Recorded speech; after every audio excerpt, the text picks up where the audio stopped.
Hola a todos y bienvenidos un día más a mi canal. Yo soy Belén, esto es todo lo que leo y hoy os traigo un pequeño resumen de las lecturas que llevo leídas durante este mes de abril.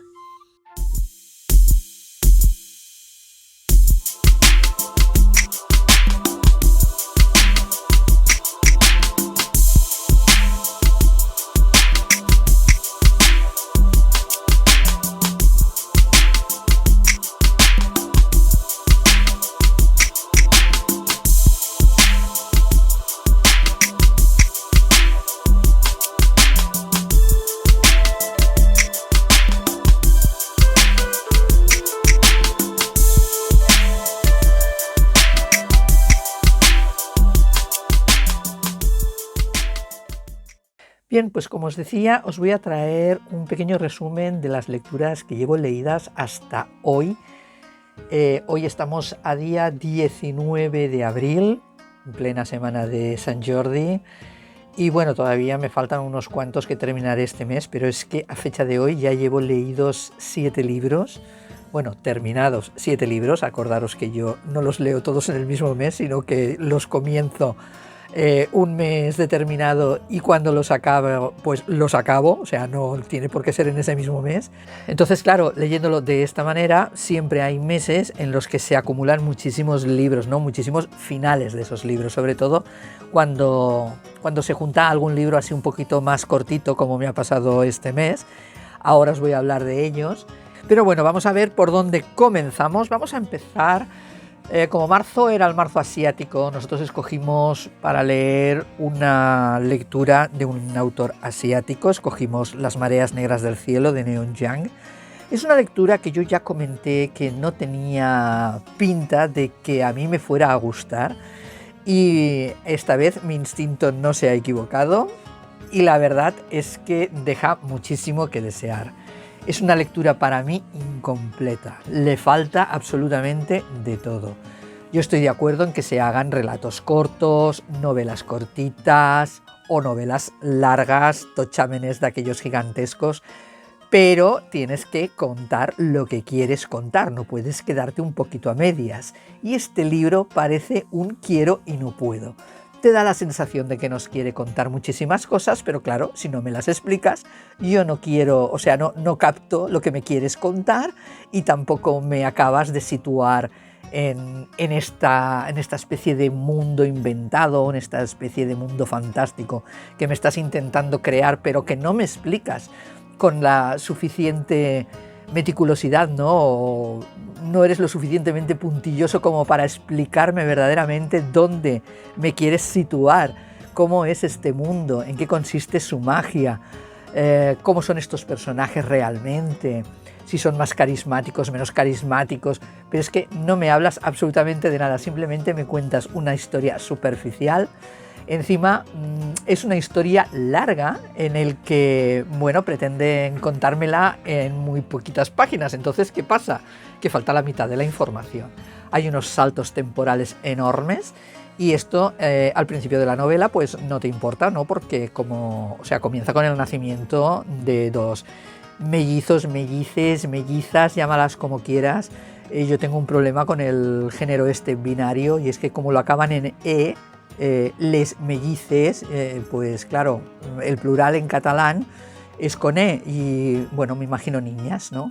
Para mí es un poco dificultoso, sobre todo si no me lo explicas bien, porque no me queda claro que tú de pequeño seas del género neutro y luego puedas escoger, porque unas veces escogen, otras veces no escogen, ves comunidades generalizadas en las que siempre se habla con género neutro, entonces no sabes si dentro de estas comunidades hay quien haya escogido el sexo o no, porque ni se explica, ni te lo dicen, y bueno, te quedas como un poco colgado. Sí que es cierto que es bastante interesante el mundo que nos intenta mostrar, pero como no me lo acaba de mostrar y yo no lo acabo de captar, pues nada. Los saltos temporales se convierten en bastante, ¿cómo os lo diría yo? No me gustan, porque ya cuando llegas a un punto determinado en que te están contando una historia y esa escena, porque se trata de escenas, no se tratan de historias completas, un personaje conoce a tal personaje, pasa tal, se acaba y al siguiente capítulo o la siguiente parte, porque está dividido por partes, te salta, yo qué sé, 20, 30 años y tú dices, bueno, pero ¿y qué ha pasado aquí? Y claro, y te pretende continuar una historia que llevas como 2 décadas sin saber nada de estos personajes. La verdad es que no he empatizado con ninguno de los personajes, ninguno me ha parecido ni simpático, ni bueno, ni tal, pero bueno, me crea esa especie de curiosidad que tú dices, bueno, a ver, son 4 libros, podemos continuar con el siguiente, total son muy cortitos, y bueno, entonces de aquí viene mi segunda lectura terminada durante este mes de abril. Y es el segundo libro de Neon Young, la de Los hilos rojos de la fortuna. Bueno, solamente os puedo decir que en un principio estaba animada y contenta porque al inicio de la lectura el autor nos explica un poquito cómo funciona todo este tema de la magia del tensorado, ¿no? Y todo esto del remanso y cómo funciona, pero ahí se queda. En un principio parece muy bien y que por fin te va a explicar cosas sobre este universo que se ve súper fantástico y súper chulo. Además me encanta el tema este de los velociraptores que van, bueno, ellos los utilizan como monturas y tal. Pues te crea, no sé, o sea, hay esa pequeña satisfacción de decir, ostras, estoy leyendo una cosa original y veo que poco a poco me va a meter en el mundillo. Pero bueno, esto se pierde totalmente en la primera parte.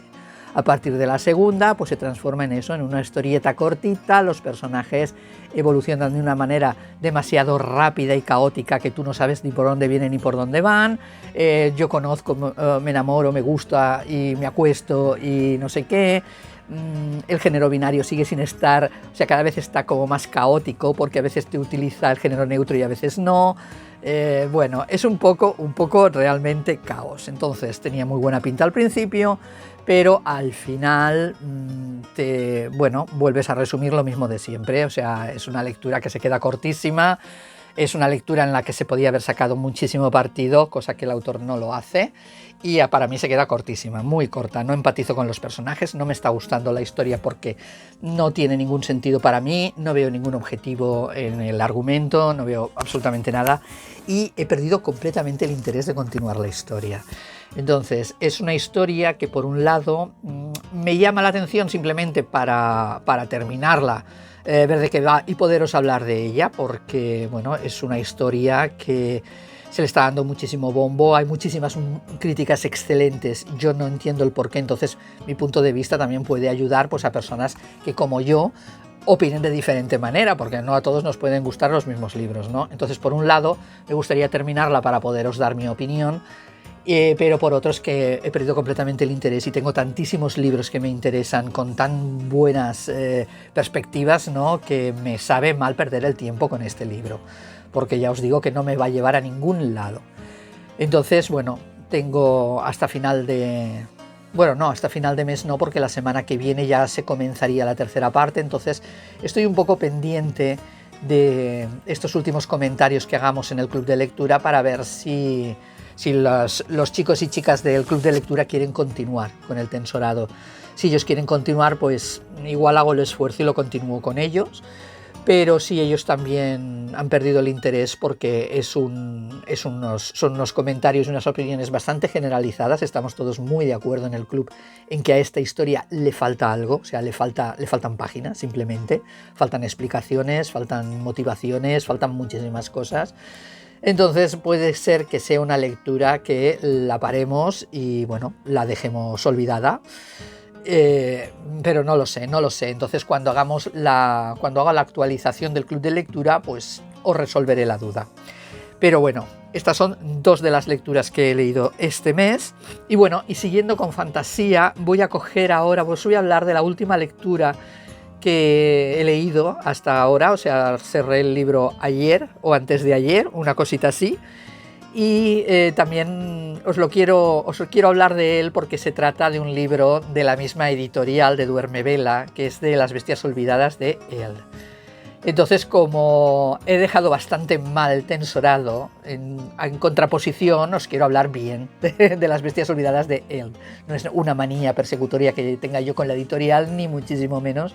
Tiene cosas maravillosas Y bueno, pues es una lectura que además tenía muchas ganas de hablaros de ella porque digamos que ha transformado un poquito mi opinión. Es una lectura que yo he visto muy buenas críticas también de ella, y también es una lectura muy cortita, pero me ha pasado un poquito como la del tranvía. No ha llegado a ser tan como la del tranvía porque, bueno, la de la maldición del tranvía 015, que también es de Duerme Vela, es un tipo de literatura que a mí me gusta mucho, un tipo de aventura fantástica en la que yo me siento muy identificada y por lo tanto me gustó muchísimo. En cambio, Las bestias olvidadas de Eld es un libro de aquellos que está narrado en plan cuento, de aquellos tan bucólicos y tan bonitos, ¿no? Entonces, primero me recordó muchísimo a Ursula K. Le Guin con sus historias de Terramar, en que son cuentos, ¿no?, que te explican y que se quedan muy superficiales, y entonces yo nunca llego a conectar con esta serie de personajes. Y la verdad es que comencé, me leí las 2 primeras páginas y pensé, mira, déjalo y un libro menos porque no te va a gustar, ¿no? Pero le di como una segunda oportunidad y la verdad es que a medida que iba avanzando, no sé qué tiene esta prosa o esta manera de escribir que tiene la autora, que consigue engancharte. Algo tenía la historia que no me dejaba dejar el libro.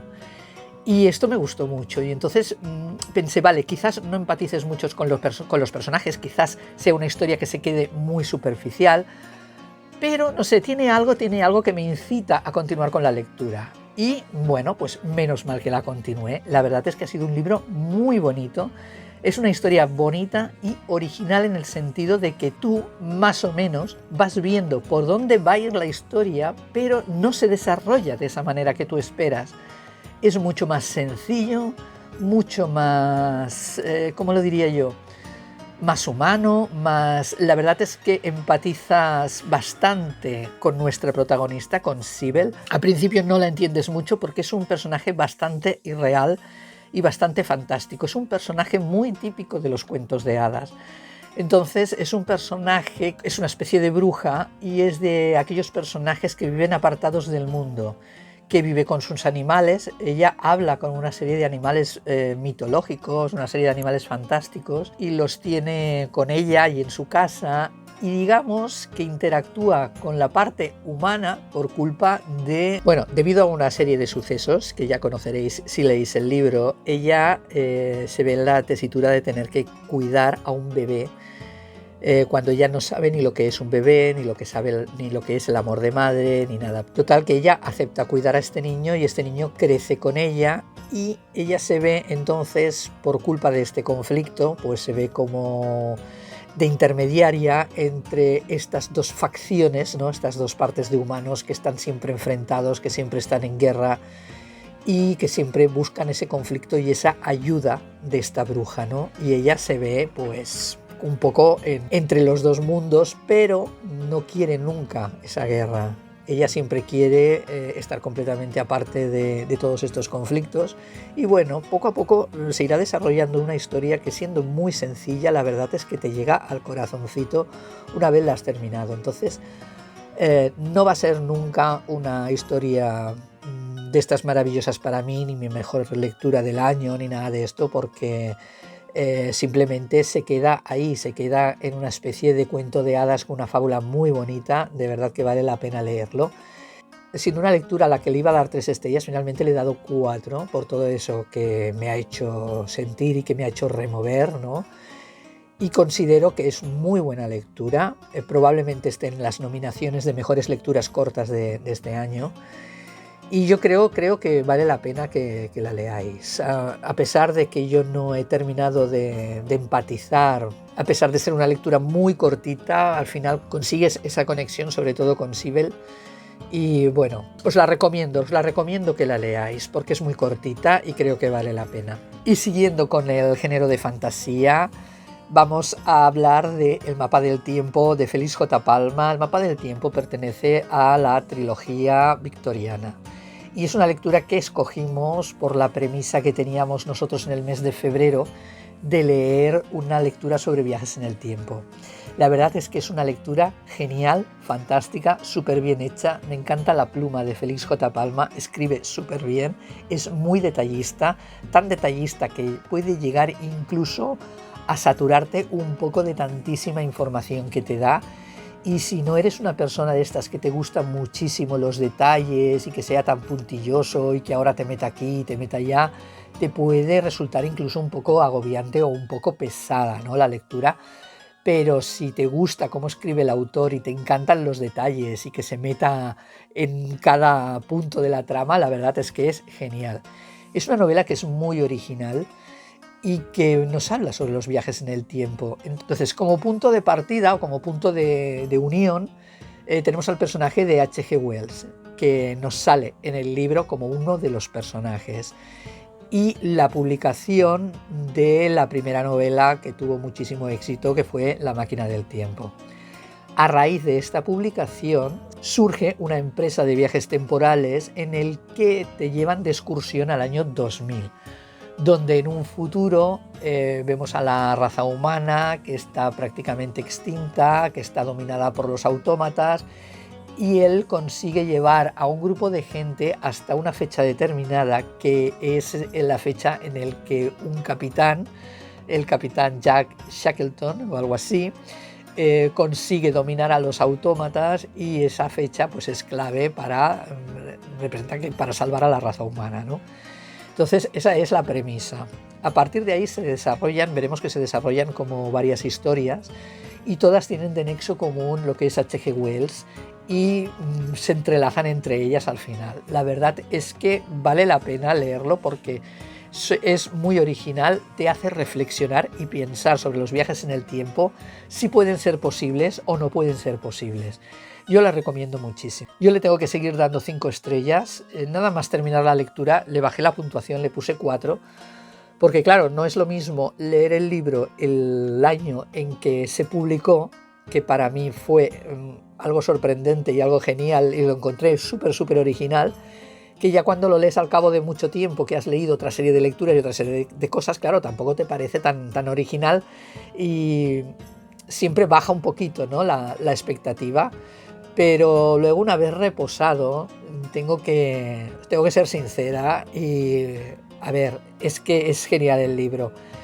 Y no tengo que dejarme llevar por lo que haya leído posteriormente, sino quedarme con el año en el que se publicó este libro, con toda la genialidad que tiene este autor de entrelazar estas historias y de la imaginación que tiene para elaborar todo este lío que nos hace reflexionar y pensar. La verdad es que, bueno, hay gente que no le ha gustado, porque esto hay gustos para todos los colores. Va a seguir siendo de mis libros favoritos, y en el club de lectura continuaremos, bueno, de hecho estamos continuando con El mapa del cielo, de la que ya os hablaré más adelante, y que sigue teniendo este nexo de unión que es H.G. Wells, aunque parecen ser historias independientes. Pero bueno, resumiendo, el libro sigue siendo genial, es súper interesante, es divertido y bueno, recomendadísimo. Voy a pasar ahora a las lecturas que ya no son fantasía. Bueno, comentaremos primero la novela romántica, porque es una novela que escogimos de romance paranormal, y entonces pues nos encaja también en el género fantástico. La novela es de Nieves Hidalgo, es Lo que dure la eternidad, y se trata de la primera novela de la autora. Entonces, han pasado muchos años y es una novela que ha envejecido un pelín no mal. Lo que pasa es que tiene una serie de peculiaridades de aquella época, en que, bueno, los hombres eran guapísimos y eran magníficos, bueno, estaban magníficamente dotados y tal, y ellas también eran guapísimas, y bueno, era como una especie de cliché que se daba mucho en esa época y en esos libros así de romance, ¿no? Y bueno, quizás ahora se vean un poquito desfasados, porque ahora miramos que sean como un poco más realistas, ¿no? Los hombres no son tan guapos, aunque sean varoniles o tal. Bueno, también depende de la novela que leamos, porque hay alguna que dé unido. Pero bueno, buscamos eso, que ellas no son tan perfectas, o no tienen por qué tener esos cuerpos esculturales, sino que pueden estar más rellenitas, no tienen por qué ser tan guapas, pueden usar gafas perfectamente, no sé, que no son tan perfectísimos, ¿no? Pero bueno, aún así es una novela muy entretenida, y la verdad es que son de aquellas novelas que, bueno, al principio parecen muy simplonas, pero aparte de que cumplen su función porque te entretienen mucho y son divertidas, la verdad es que al final te llegan a tu corazoncito y son de aquellas con la que terminas con una sonrisa en la cara, con la que terminas con aquella satisfacción de sentirte bien, y simplemente por eso ya vale la pena conservarla. Evidentemente no va a salir de mi estantería, además es una novela que conservo con mucho cariño, que la tengo dedicada por Nieves, me la regaló ella, y por mucho que envejezca, para mí sigue teniendo ese pequeño rinconcito en mi estantería, y de ahí no creo que salga nunca. Pero bueno, vamos a terminar ya con las lecturas metiéndonos en esas lecturas de misterio. Esta vez no había ninguna del club. Tengo que hablar de Los cadáveres de Callander Square, que es el segundo libro de Thomas Pitt. Son unas lecturas que estoy siguiendo en el club de misterio de Evita Lecturitas. Y la verdad es que me está gustando mucho, me gustó mucho cómo se planteó la historia en el primer volumen de Thomas Pitt, y he querido continuar, y este me ha gustado incluso muchísimo más. Esto de poder ver cómo es realmente la sociedad en aquella época victoriana, porque sí, se centra en el misterio, pero se centra más en lo que es la vida de esta gente, ¿no? En cómo son, en los escándalos, en lo que esconden, en todo el trapicheo que hacen para que esas cosas no salgan a la luz si no les interesa. Y bueno, aquí lo que es el personaje del detective está más en un segundo plano. Se ve esa investigación, pero tiene mucha más importancia lo que es la sociedad en sí. Entonces adquiere más importancia lo que es el personaje de Charlotte y lo que es el personaje de Emily, que es la hermana de Charlotte, que ellas representa que sí, que pueden introducirse más en este ambiente de la sociedad victoriana, porque, por ejemplo, el detective está muy mal visto, para ellos es de clase baja, es de una clase social muy baja, y por mucho que sea la policía, sí, tenemos que hacer caso, pero un poco entre comillas. Y están como muy vetado, claro, hay muchas cosas que no se las dicen, pero ellas, con el tema de los cotilleos, de la sociedad, de poderse introducir en esas casas, ¿no? Emily es la hermana de Charlotte, tiene una posición bastante buena aristocráticamente, y entonces, claro, ir a tomar el té a casa de y cotillear con las señoras no es lo mismo que cuando viene un policía a tu casa a preguntar, ¿no? Y entonces, a través de estas mujeres, pues podemos indagar más en lo que son los casos, ¿no? En esta ocasión encuentran los cadáveres de unos bebés en el parque de Callander Square, y la verdad es que es como una especie de caso que te afecta bastante, porque al fin y al cabo son bebés y no sabes por qué los metieron ahí, si es que murieron y por ocultar un escándalo los enterraron ahí, o es que los asesinaron. Claro, pensar en que tú eres capaz de asesinar a un bebé, pues es un poco fuerte, ¿no? Y la verdad, me ha encantado. Yo a este libro le he dado 5 estrellas y voy a seguir con la serie. Porque me está encantando, la verdad. Y para finalizar, pues voy a hablar de otra serie que he comenzado, pero este es a nivel particular. No lo estoy haciendo en lectura conjunta ni nada, lo estoy haciendo a mi ritmo, y se trata de la serie de Scarpetta. Yo esta serie la tengo prácticamente entera, me faltarán los últimos tomos porque yo la hice, es una colección muy antigua que hice con RBA, y la verdad es que ahí la tengo cogiendo polvo. Recuerdo que leí los 4 o 5 primeros libros y algo me afectó mucho, y creo que es algo que ocurre en el entorno de la protagonista, y los aparqué, ¿no? Y la verdad es que los quiero volver a retomar, y los he comenzado desde un principio, sabiendo que hay ese conflicto fuerte que me hizo abandonarlo un poco, pero bueno. He retomado esta lectura, he comenzado por el primero, que es Postmortem, y conocemos a Scarpetta, que es una médico forense. Entonces la investigación, así como la de Thomas Pitt, se generaliza más en lo que es la sociedad victoriana y tal. Aquí lo que vemos más es la parte de investigación forense, lo que ella descubre a través de revisar lo que son los cadáveres, en este caso de varias mujeres que han estado asesinadas, o sea que están buscando un asesino en serie. Y entonces ve el modo de operar de este asesino, qué es lo que les hace a las víctimas, y a través de esas pistas es donde ella va resolviendo esos casos con ayuda del policía, que es el que está siempre a cargo de la investigación, y bueno, pues de una serie de personajes que tiene alrededor, que son las que le ayudan un poquito en esta investigación. ¿Cuál es la parte, digamos, más interesante de toda esta obra de Scarpetta? Estamos en los años 80, si no me equivoco, más o menos, y entonces estamos primero hablando de una mujer en un puesto que prácticamente está siempre ocupado por hombres. Es una mujer trabajando y peleando entre hombres, ¿no? Por tener esa posición, porque la crean y tenga esa misma visibilidad que tienen los hombres. Y entonces, por un lado, tenemos esa parte de la lucha de ella por estar en un cargo de poder, ¿no?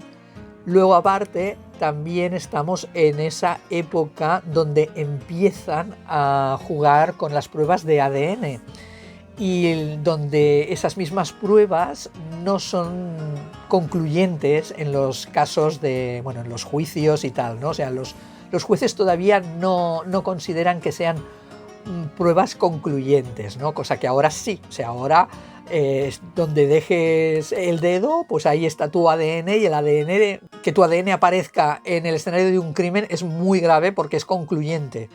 En cambio, en aquella época todavía dudaban de estas pruebas de ADN. Entonces, claro, es un método forense un poquito a la antigua usanza, ¿no? Se basa todo en fibras, en esos pelos que encontraban en el jersey, bueno, todo muy meticuloso, y todas esas pruebas muy así, ¿no? También era al principio de los ordenadores.